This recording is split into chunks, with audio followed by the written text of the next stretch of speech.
तो RBI assistant mains का exam बस दरवाजे पर है। और सच कहूं तो यही वो समय है जो सब कुछ तय करता है। आखिरी के ये कुछ दिन आपके सिलेक्शन और रिजेक्शन के बीच का फासला बन सकते हैं। तो चलिए इस फाइनल वीक के लिए एक ऐसी दमदार और बिल्कुल सटीक स्ट्रैटेजी बनाते हैं जो आपको रेस में सबसे आगे ले जाएगी।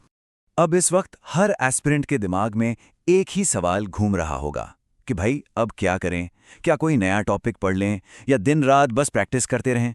आखिर फोकस कहाँ होना चाहिए ताकि स्कोर मैक्सिमाइज हो सके। देखिए, इसका जवाब कुछ नया सीखने में बिल्कुल नहीं है, बल्कि जो कुछ भी पढ़ा है उसे और स्मार्ट तरीके से रिवाइज करने में है। समझ लीजिए, इस वक्त की सबसे बड़ी गलती है कुछ भी नया उठाना।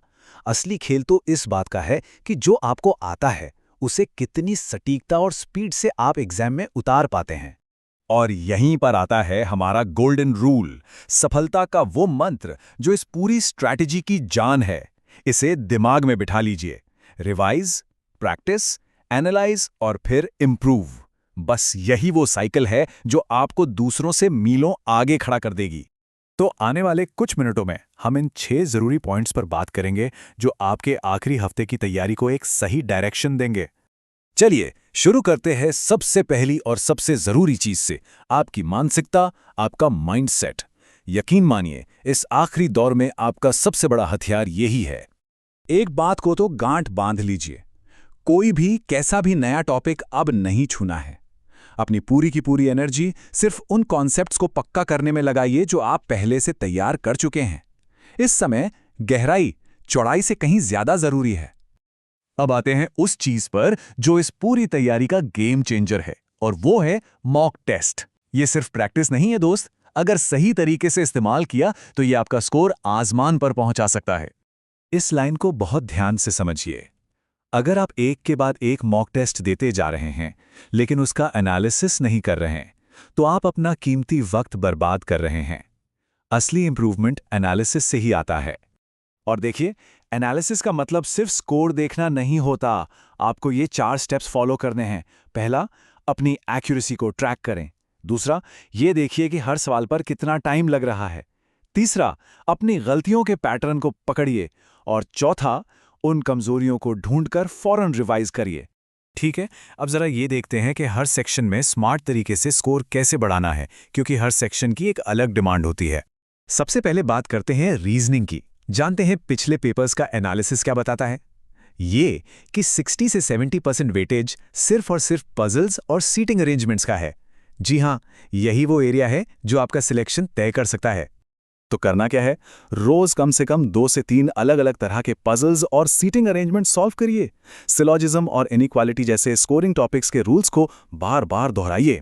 और हाँ, एक मिस्टेक लॉग बनाइए कि किस तरह के पजल में आप अटकते हैं या ज्यादा टाइम लेते हैं। अब आते हैं क्वांट पर। यहां पर लगभग 40% वेटेज अकेले डेटा इंटरप्रिटेशन यानी डीआई का है। ये सेक्शन आपकी कैलकुलेशन स्पीड और कॉन्सेप्ट क्लैरिटी दोनों का असली टेस्ट है। इसके लिए रोजाना अलग अलग तरह के डीआई सेट्स जैसे बार ग्राफ, केसलेट, टैबुलर की प्रैक्टिस करें। अरिथमेटिक के लिए एक सिंगल पेज की फॉर्मूला शीट बनाइए और उसे रोज देखिए। और हाँ, नंबर सीरीज जैसे टॉपिक्स को इग्नोर मत करना, ये स्कोर बूस्टर होते हैं। अब इंग्लिश, ये एक ऐसा सेक्शन है जहां स्मार्ट वर्क से स्कोर बढ़ाया जा सकता है। एरर डिटेक्शन और क्लोज टेस्ट जैसी जगहों पर फोकस करिए, यहां तेजी से मार्क्स मिलते हैं। रीडिंग कॉम्प्रिहेंशन के लिए रोज एडिटोरियल पढ़ना जारी रखिए और ग्रामर के जो बेसिक रूल्स हैं उन्हें एक बार जरूर रिवाइज कर लीजिए। और आखिर में वो 2 सेक्शन जिन्हें ज्यादातर लोग हल्के में ले लेते हैं, कंप्यूटर और जनरल अवेयरनेस। लेकिन यकीन मानिए, यही वो निर्णायक फैक्टर हैं जो आपकी रैंक तय कर सकते हैं। कंप्यूटर के बेसिक से आसान मार्क्स मिलते हैं और जीए में पिछले 6 महीने के करंट अफेयर्स, खासकर आरबीआई सर्कुलर्स और गवर्नमेंट स्कीम्स गेम चेंजर साबित हो सकते हैं। अच्छा, अब इन सभी स्ट्रैटेजीज को एक साथ लाने के लिए ये रहा एक प्रैक्टिकल 7 दिन का एक्शन प्लान। ये आपके आखिरी हफ्ते को भटकने से बचाएगा और एक सही दिशा देगा। देखिए, ये प्लान हर दिन के लिए एक क्लियर टारगेट सेट करता है। इसमें मॉक टेस्ट भी है, उसका एनालिसिस भी है और सभी सेक्शंस का एक बैलेंस्ड रिवीजन भी है। बस इसे डिसिप्लिन के साथ फॉलो करना है। यही सफलता की कुंजी है। एक अच्छी तैयारी के बावजूद कुछ ऐसी आम गलतियां हैं जो सारी मेहनत पर पानी फेर सकती हैं। तो चलिए एक नज़र उन गलतियों पर डालते हैं जिनसे आपको हर हाल में बचना है। फिर से दोहरा रहा हूं, नए टॉपिक्स शुरू मत करिए, अपने कॉन्सेप्ट्स मजबूत करिए। कितने सवाल किए इस पर नहीं, कितनी एक्यूरेसी से किए इस पर फोकस करिए। और हां, रैंडम रिवीजन की जगह एक प्लान बनाकर सिस्टमैटिक तरीके से रिवाइज करिए। ज्यादातर एस्पिरेंट्स यही गलतियां करते हैं, आपको नहीं करनी है। तो अब हम अपनी पूरी बात को उस एक गोल्डन रूल पर वापस लाते हैं जिसे आपको कभी नहीं भूलना है। एक बार फिर मेरे साथ दोहराइए। Revise, practice, analyse, improve. यही वो साइकिल है जो आपको लगातार बेहतर बनाएगी। इसे अपनी आदत का हिस्सा बना लीजिए। याद रखिए, ये परीक्षा सिर्फ हार्डवर्क की नहीं है, ये स्मार्ट वर्क की है। आखिरी दिनों में आपका फोकस्ड और लगातार किया गया प्रयास ही आपकी जीत तय करेगा। बस खुद पे विश्वास रखिए और अपनी स्ट्रैटेजी पे टिके रहिए। तो अब सवाल यह है कि इस पूरी स्ट्रैटेजी को एक टॉप रिजल्ट में कैसे बदला जाए? इसका जवाब है एक्शन।